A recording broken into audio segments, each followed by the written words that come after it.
Welcome back to Split the Party. As always, I'm your host, Steve Osmond. Today we're going to talk about Red Dragon Inn. This is one of my favorite social or party games. I really like it. It's got a fun premise. The idea behind it is you and your buddies have all gone into the dungeon and you beat the monsters, you killed the dragon, whatever it was, you got the treasure, you came back to the bar and you can't figure out what to do with it. Everyone's sort of disagreeing and arguing, I should get this, so you've decided to sit down and drink it out. And there's going to be some card playing.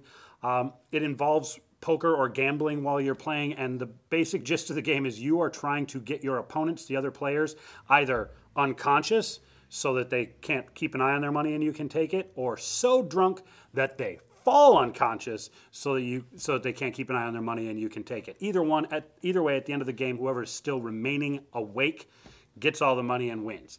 It's a really silly, sort of lighthearted, fun premise, and it's played out really well. Each set, the base set comes with 4 different characters. Each of the expansions is actually a full 4 characters as well, along with the drink deck, which I'll explain in our review video.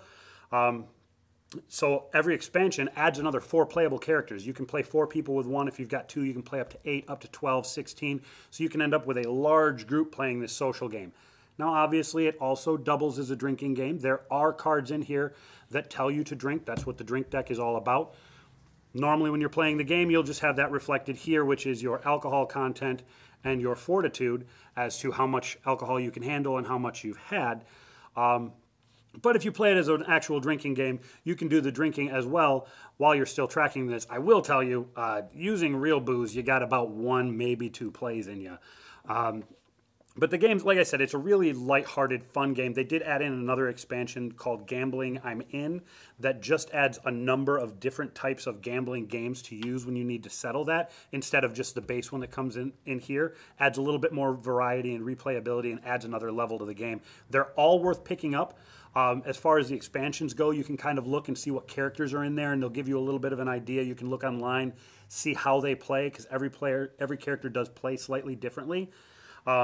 It's worth picking up some of the expansions just for variety. It can get a little dry if you've only got the one with 4 characters, but the game itself is a really good time. If you've got a group of friends who like to sit around, maybe have a beer or 2, play games, and you're not always looking to get into something real heavy and in-depth, this is the game for you.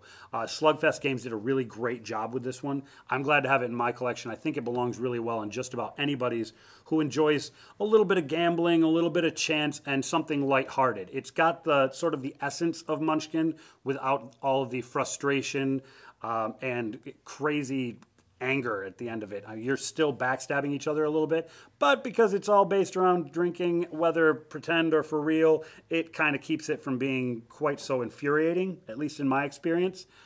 So, like I said, I would give this one a shot if you have a social group, a group of people who aren't always really intense and driven into deep strategic games that like a little bit lighthearted, more lighthearted fare.